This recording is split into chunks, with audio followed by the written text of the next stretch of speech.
So here at Busch Gardens Tampa, I did not bring a camera into the park with me at all. I was a little worried that Iron Gwazi would have metal detectors and that with a camera I would then have to be putting it in a locker every time I go to ride Iron Gwazi. So I just left all the cameras in the car. I didn't do any filming at all inside the park, but it was an incredible day. The reason why I didn't come back out to get my camera was because I was so busy riding. There were no lines on this Monday, a week and a half before Thanksgiving. This week in the past has operated with hours 10 to 8, and this year it is 10 to 6, except on Thursday it will be 10 to 8. And I always thought that if they did end up reducing the hours to 10 to 6, that I would still want to come on this week because there are no lines for anything. You can get so much done in those 8 hours that it is so worth it visiting this week. And they were doing their ice skating show, their Christmas ice skating show in the theater. I did go to a couple showings of that, so in the 8 hours of park operations, I basically had 7 hours to ride, and I got 40 coaster rides, plus 3 rides on Falcon's Fury. Those 40 coaster rides were 12 on Iron Gwazi, 11 on Manta, 10 on Kuma, so 3 different rides that I got 10 laps on. Then 5 on SheiKra, 1 on Cobra's Curse, 1 on the Family Invert, whatever it's called, Phoenix Rising. Those 43 rides took place over the course of about those 7 hours, like I said. That was pretty much 1 ride every 10 minutes. And oh yeah, a glaring omission on my ride count there, Cheetah Hunt was down for the day. That's why I didn't have any rides on it. That's why I didn't mention it. And we're back here at SeaWorld Orlando. If you have a Platinum Pass, even from another park, go through the Platinum Pass holder entrance to the left. It'll say like VIP tours, Platinum, check-in kind of thing. That is an entrance. There was like 4 people in front of me in that line. I am not using my GoPro anymore because it broke. GoPros are just garbage, so won't be buying another one of those. And you might be surprised to hear me say that about GoPros. You think that they are top of the line or just your average consumer use camera. I've had waterproof cameras last me more than 15 years now. I have a camcorder at home I don't even use anymore that I used for about 15 years. It's now 20 years old, still working great. But GoPros, you're lucky to get a year out of them, even if you don't take it underwater. The camera that I'm using right here is a simple Sony camcorder. I'm hoping it fits in my pockets fine whenever I go on the rides. Doesn't have the image stabilization that the GoPros have, so when I'm walking it might be a little more bouncy than in previous videos, but also at least I got a zoom on this one, so I'll take that, especially at this park where you got the dolphin show that I'll be wanting to do some filming on. Oh, this is so cool! And Penguin Trek is riding great today.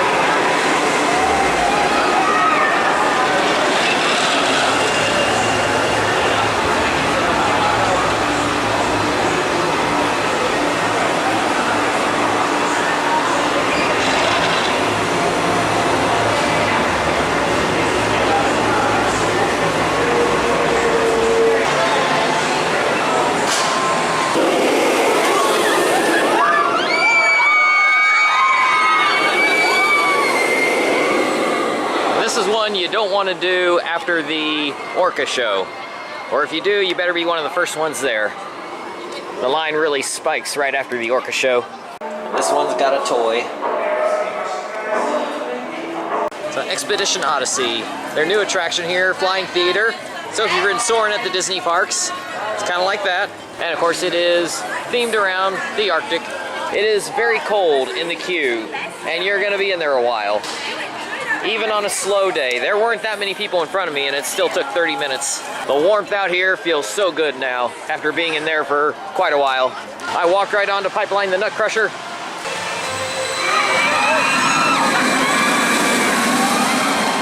Well, as is usually the case whenever I've been here at SeaWorld Orlando, everything has a wait, but Pipeline is a walk-on. I saw people getting off the train and A few of the guys were like barely able to walk. They were grabbing at their groin. They were hurting. You got to know how to ride this thing right. You got to push against the armrests for the landings and point your toes. Do not kick your feet out. You only can land in one spot, and if you've got anything there, it's gonna hurt. So you got to push against the handrest and then point your toes, and then you'll be all right. No problem at all in that case, except for those vests. Those vests are terrible. Those vests are different than what they use on their flyers, their dive coasters, the wing coasters. They are much worse. They are very, very tight. There is no give to them, and they hurt. And this is a very rattly ride. Some people have said that this is the exception to the new B&M rattle. No, this one has the new B&M rattle for sure. This has more of a rattle than Penguin Trek. It's manageable though, and the layout isn't very good. And also on these school days, they cut off the pathway in between Icebreaker and Pipeline the Nut Crusher. So you gotta walk all the way around. So because of that, those two rides, that'll be good enough for this visit. Nowhere. Oh. What are you waiting for? Go! Say bye! I'll let them get ahead. This will be a disaster. Okay, Clyde, you heard the lady, okay? We gotta get... So I did get 10 rides on Mako, 5 on Manta, 3 on Kraken. Kraken was down for a few hours there. Came back up in the last hour, so after I got my 10th ride on Mako, came over here to get a couple more, and then I ended my day with Penguin Trek.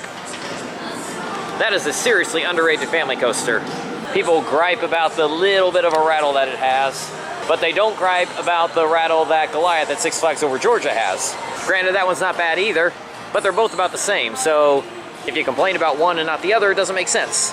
Now, that does sound like I'm complaining about Goliath's while I'm not complaining about Penguin Trek's. I'm just saying that if you can handle Goliath's rattle at Six Flags Over Georgia, you can handle Penguin Trek's. And I can handle both as well. But Goliath, of course, is a much better ride. It's a high thrill ride, while Penguin Trek is a family coaster, but it's a top-notch family coaster. So even with the shorter 10 to 6 hours compared to like a Friday, which will be 10 to 9, the lines are so much shorter. When I said earlier that everything had a line except Pipeline the Nut Crusher, I meant that it had a modest line. Maybe 15, 20 minutes at the most.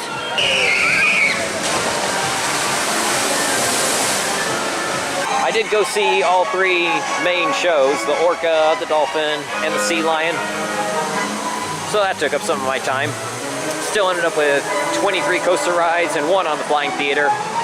So I won't be able to get any night rides on this trip here at SeaWorld Orlando. Just sunset twilight rides.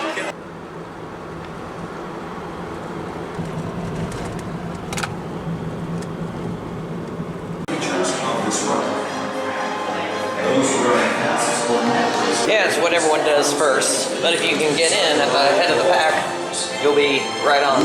So this is in the pass holder lounge. Of course, you have to have a season pass to have access to this, but with that you get free soda. On the tables here, you got some old park maps, which are pretty interesting. Now, if you're trying to get as many coaster laps as possible in a day, you probably won't want to utilize this lounge.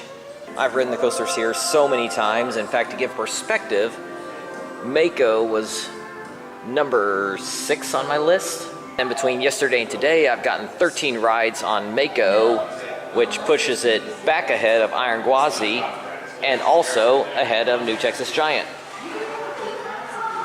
So while Lightning Rod leapfrogged Iron Gwazi then leapfrogged Lightning Rod and Mako, and now Mako has leapfrogged Iron Gwazi and New Texas Giant. Mako is now my number 4 most ridden coaster, behind Iron Rattler, Prowler, and Mr. Freeze at Six Flags Over Texas. And then tomorrow I'm back at Busch Gardens Tampa, which will probably put Iron Gwazi back ahead of Mako and New Texas Giant. The roller coaster portion of this ride is not going to land it too high on my roller coaster rankings, but the overall ride experience, I'm kind of tempted to marathon this one. I marathoned Mako yesterday with 10 laps. I'm thinking of reaching 10 laps on this one today, especially on a day like this where I can choose the back row.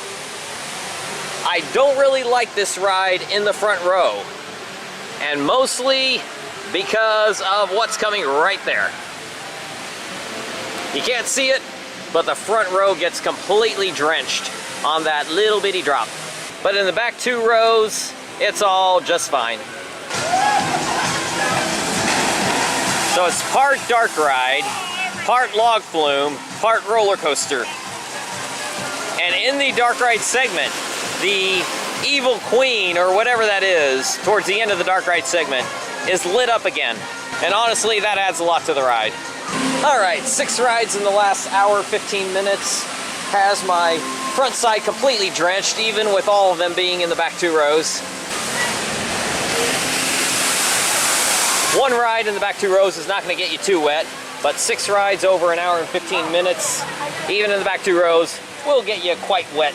And with that, that is 7 rides on the day, 7 rides on the trip. I think that's a good place to stop. I could keep going for 10, but there's an hour and 23 minutes left in the park. The only bad part about riding Penguin Trek, you gotta walk through the freezing cold to get out. So for my 2 days here, that is 5 laps on an elite family coaster. So I finished my time here at SeaWorld Orlando with 5 rides on Mako in the last half hour. That's 8 rides on the day, 18 in the last 2 days. So until next time, SeaWorld Orlando, in about a year.